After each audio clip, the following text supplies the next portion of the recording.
It'll be the same for me going forward. Like, that work doesn't stop. And, I think I've had really good. The sports world didn't just witness a moment. It witnessed a disruption. What started as a quiet, low-stakes golf event suddenly turned into one of the most talked-about crossovers in modern sports history, all because of one name, Caitlin Clark. No one saw it coming. Not the organizers, not the players, and definitely not legends like Tiger Woods, who has spent decades watching greatness unfold across golf's biggest stages. Because this wasn't supposed to happen. This wasn't her sport. And yet, she walked in like she owned it. At first, it felt like just another Pro-Am appearance. The kind of event where professionals show up, shake hands, laugh with celebrities, and move on. It's predictable, safe, controlled. Then her name appeared on the player list. Within hours, everything changed. Tickets that had been sitting untouched for weeks vanished. Completely gone. Not because of a major championship announcement. Not because of a top-ranked golfer entering late. Because a basketball player decided to show up. Let that sink in. A WNBA superstar, someone who had never competed professionally in golf, triggered a demand spike that most full-scale tournaments dream of. Organizers scrambled. Staff had to be doubled. Security had to be reshaped. Viewing areas expanded overnight. And the fans? They didn't just come. They flooded the course. By sunrise, the gates were surrounded. Not by traditional golf crowds, but by something entirely different. Energy, noise, anticipation. Jerseys from the Indiana Fever filled the space, where quiet polos usually dominated. Golf didn't feel like golf anymore. It felt like a spectacle. Even the broadcasters weren't ready. This event wasn't supposed to be televised at scale. It was meant to stay small, local, almost invisible. But then the emails started pouring in. Fans demanding access. Asking where to watch. Begging for a stream. The volume became impossible to ignore. And just like that, the decision flipped. Cameras were brought in. Coverage expanded. A quiet Pro-Am was suddenly pushed into the spotlight. All because of her. But here's where the story takes a turn no one expected. This wasn't just hype.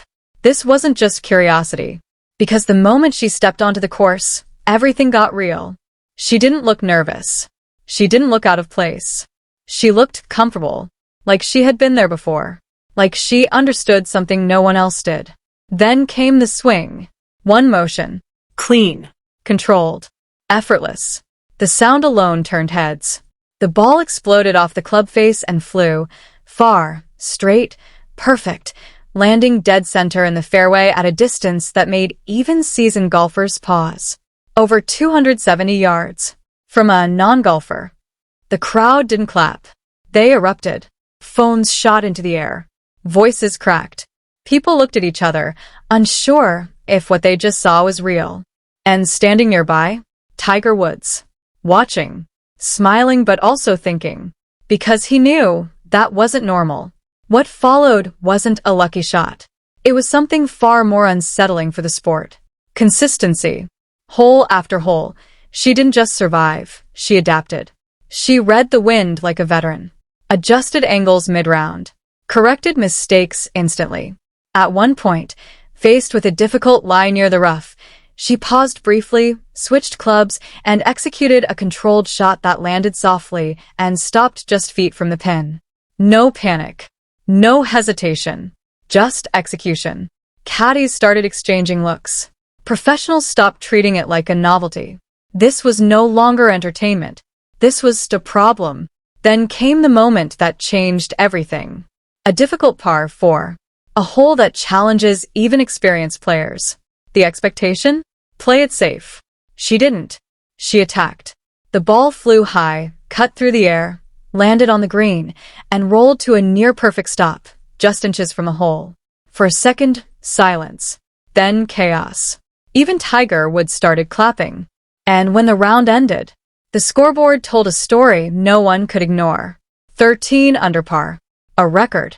Not just impressive. Unprecedented. And that's when the shock turned into something bigger.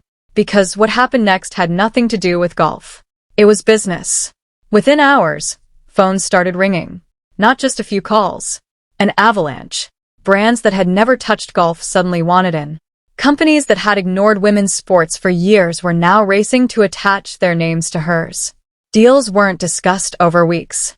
They were signed in days, some in hours. Multi-million-dollar agreements flooded in: apparel, luxury brands, major campaigns, all chasing one thing: attention. Because that's what she brings. Not just skill, not just performance. Attention. Massive, guaranteed, global attention. And here's the twist nobody is talking about. This wasn't about golf at all. Golf just happened to be the stage. What people witnessed wasn't a crossover. It was a takeover. Because Caitlin Clark isn't just playing sports anymore. She's bending them, reshaping them, forcing entire industries to react in real time. And maybe the most unsettling part? She wasn't even trying. No months of preparation. No intense training camp. No transition plan. She showed up, played, dominated, left, and changed the economics of a sport in a single weekend. Meanwhile, figures like Tiger Woods, who have seen everything the game can offer, were left doing something rare, watching and wondering.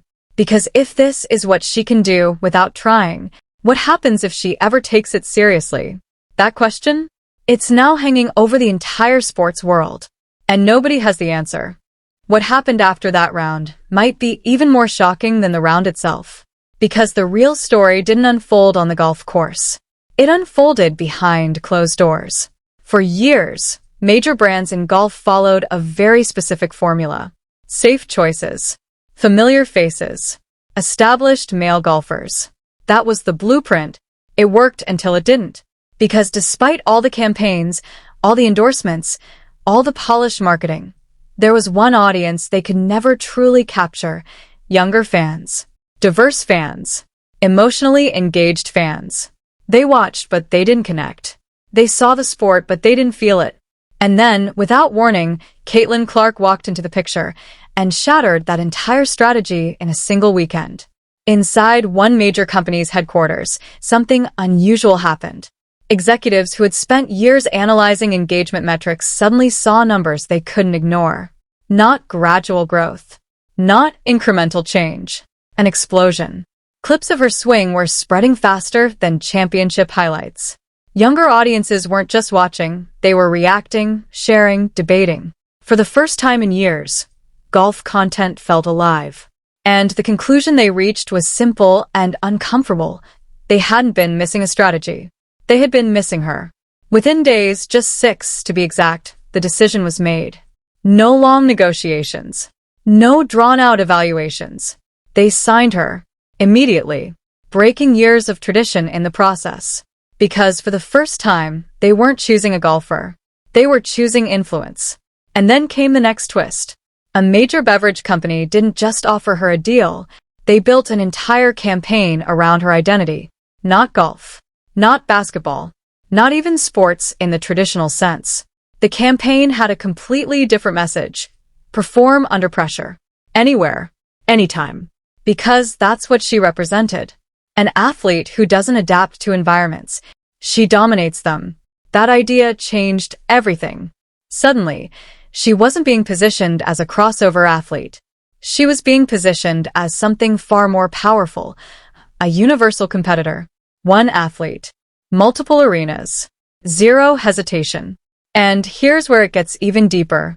Because while the business world was rushing toward her, another world went completely silent. All season long, certain voices had been loud. Very loud. Debates. Criticism. Opinions about her rise. Her attention. Her spotlight. Names like Angel Reese and Aya Wilson had been part of the conversation surrounding her. Sometimes competitive. Sometimes controversial. But always present. Until this moment. Because when Caitlin Clark stepped into a completely different sport, broke records, captured global attention, and forced an entire industry to react, those same voices disappeared. No posts. No reactions. No acknowledgement. Just silence. And the internet noticed immediately. Not casually. Not quietly. Loudly. Comment sections exploded. Fans started connecting dots. The contrast was impossible to ignore. Months of noise followed by one very specific moment of silence. But here's the part that makes this story more complex and more real. Silence doesn't always mean negativity.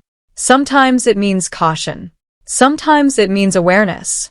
Athletes today operate under constant pressure, where every word can be twisted, dissected, and amplified. Choosing not to speak can be a strategy, a defense mechanism, a way to avoid turning someone else's moment into another controversy. But this situation felt different, because these weren't silent personalities. These were outspoken competitors. People who had shared opinions all season long, who had engaged in the conversation repeatedly. And when the moment came where support would have been simple, it didn't come. That contrast created a narrative. And narratives shape perception. Meanwhile, in a completely different corner of the sports world, something remarkable was happening. The response from golf was the opposite. Instead of silence, there was respect. Instead of distance, there was recognition. Nelly Korda, one of the biggest names in women's golf, didn't hesitate. She walked up, looked her in the eye, and said something simple. "You belong here." Those 3 words carried weight, not because they were dramatic, but because they were genuine. They came from someone who understood what it takes to compete at the highest level. Someone who recognized instantly that what they had just witnessed was not luck. Other players echoed the same sentiment. They didn't see her as an outsider. They didn't treat her like a guest. They treated her like a competitor. And that difference? Fans felt it. Immediately. Side-by-side comparisons started flooding social media. On one side, golfers offering respect, encouragement, acknowledgement. On the other, silence from familiar voices. It sparked debates that went far beyond one weekend. About culture. About competition. About how different sports respond to rising stars. But underneath all the noise, there was a deeper psychological layer at play. Something rarely discussed openly. Something experts call competitive identity threat.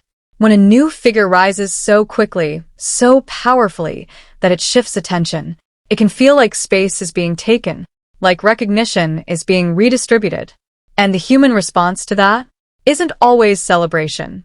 Sometimes it's withdrawal, not out of malice, but out of instinct. And yet what made this moment different was how another group of athletes chose to respond. Women in golf have spent decades fighting for visibility, for equal recognition, for a place in the spotlight. They know what it feels like to be overlooked, to be underestimated, to be ignored. So when they saw someone step into their world and bring attention, energy, and new audiences with her, they didn't resist it. They embraced it. That choice mattered. More than headlines. More than highlights. And through all of it, Caitlin Clark stayed exactly the same. No reactions. No call-outs. No drama. When asked about everything, the silence, the attention, the chaos, her response was simple. She's focused on competing, on doing what she loves, no matter the sport. And that mindset might be the most dangerous part of all this. Because if you step back from the noise, from the records, the deals, the debates, and look at the bigger picture, something undeniable happened. An entire audience shifted. People who had never watched women's golf started watching, not out of obligation, but out of interest. Curiosity. Excitement. That kind of shift usually takes years. Massive marketing budgets. Strategic campaigns. Endless promotion. She did it in one weekend, and it didn't go unnoticed.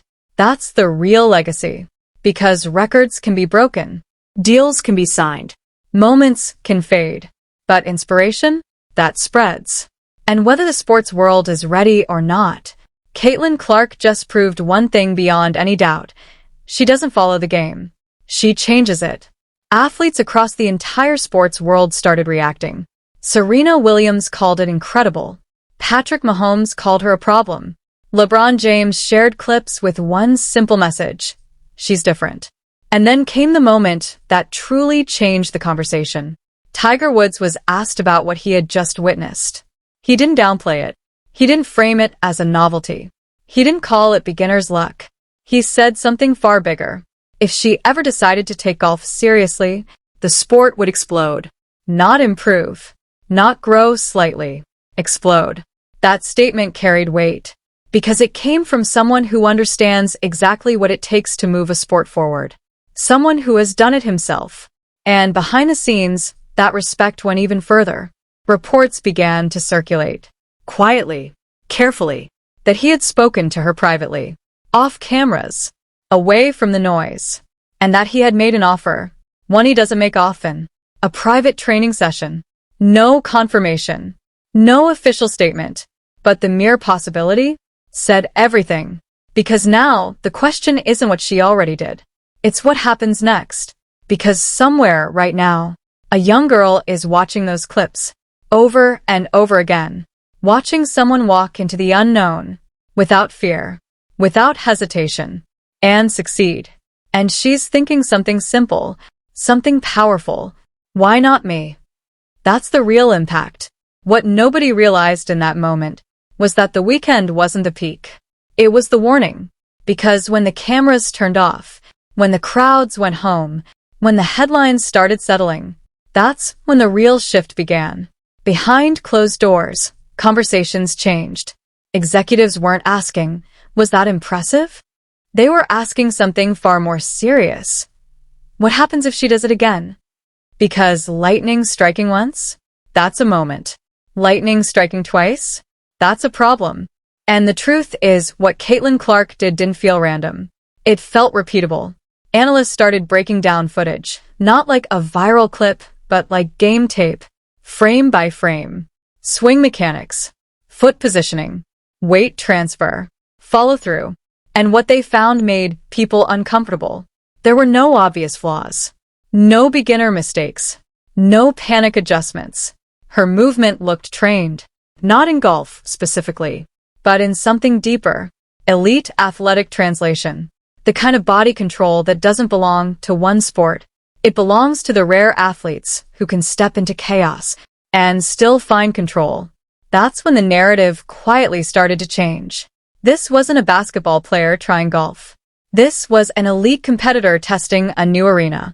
And suddenly, that made everything more serious. Because if that's the case, then this story isn't about a moment. It's about potential. And potential is dangerous. Across the sports world, reactions kept building. Not publicly at first. Privately.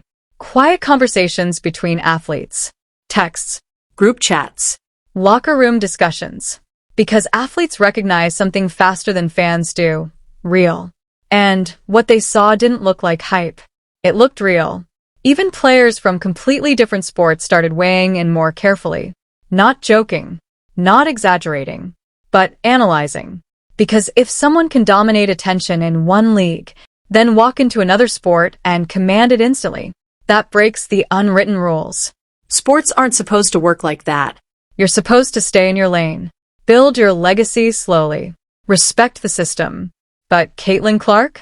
She skipped the system entirely. And that's where things started getting complicated. Because not everyone benefits when one person moves that fast. Leagues build their ecosystems carefully. Stars are developed over time. Narratives are controlled. Exposure is managed. But what happens when one athlete disrupts all of that without asking for permission? You get tension. Not always visible. Not always spoken. But present.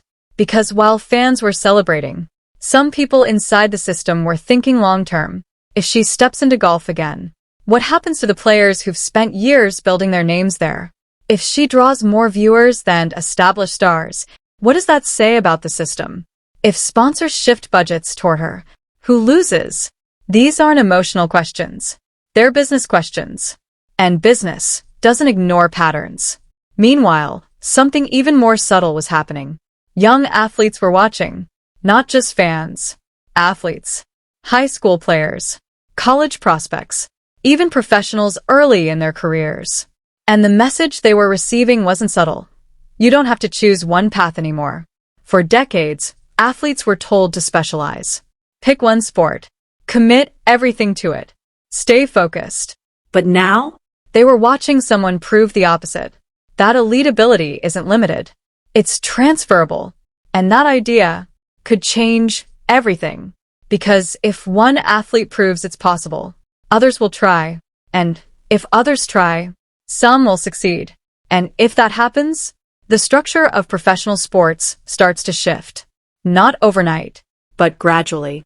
and that's what made this moment bigger than it looked. Because it wasn't just about golf. It wasn't just about basketball. It was about the boundaries between sports starting to blur. And once boundaries blur, they don't easily go back. Back at the center of it all, Tiger Woods was still being asked the same question in different ways. Was it real? Was it sustainable? Was it something the sport should take seriously? And every time, his answers carried a tone that people weren't used to hearing. Respect. Not polite respect. Not media-trained answers. Genuine respect. Because he understood something most people didn't. He had seen what happens when one athlete changes the trajectory of a sport. He had lived it. And now, for the first time in a long time, he was seeing the early signs again. Not identical. Not the same path. But the same kind of impact. The kind that forces a sport to evolve whether it wants to or not. And quietly, very quietly, the question started forming in rooms that matter most. What if she commits? Not as a guest. Not as a one-time appearance, but fully. Training. Competing. Improving. Because if this is what she looks like without preparation, then what does she look like with it? That question doesn't have an easy answer. But it has a powerful implication. Because if the answer is what some people suspect, then this story is just beginning. And the next chapter might not be about surprise anymore. It might be about dominance. At this point, the story stopped being about what already happened and started becoming about what could happen next. Because there's a moment in every major sports shift where curiosity turns into calculation. And that moment, it had officially arrived. Behind the scenes, people weren't laughing anymore. They weren't calling it a fun crossover. They weren't treating it like a viral weekend. They were studying it. Carefully. Quietly. Seriously. Because what Caitlin Clark had done created something that sports executives fear and chase at the same time. Unpredictable momentum. Momentum that doesn't belong to a league. Doesn't belong to a schedule. Doesn't follow a plan. It follows one person. And that kind of momentum, you can't control it. You can only react to it. So that's exactly what started happening. Networks began having internal discussions. Not public. Not announced, but very real. What would it look like if she appeared again? How fast could they secure broadcasting rights? How quickly could they shift programming? Because they had seen the numbers. And numbers don't lie. Viewership spikes. Engagement records. Demographics shifting in real time. Younger audiences. New audiences. Audiences that had never cared about golf. Now watching, reacting, staying. That's not a trend. That's leverage. And suddenly, LPGA wasn't just dealing with a moment. They were standing in front of an opportunity. A massive one. But also a delicate one. Because here's the reality nobody says out loud. When one figure becomes too big, it changes the balance. Not just for fans, but for players, for sponsors, for the entire structure of a sport. And that balance is fragile. So now the question wasn't just, do we want her involved? It became, how do we involve her without losing everything else? Because if she steps in again, and the same thing happens if crowds double again, if ratings spike again, if sponsors shift even more aggressively, then something deeper starts to happen.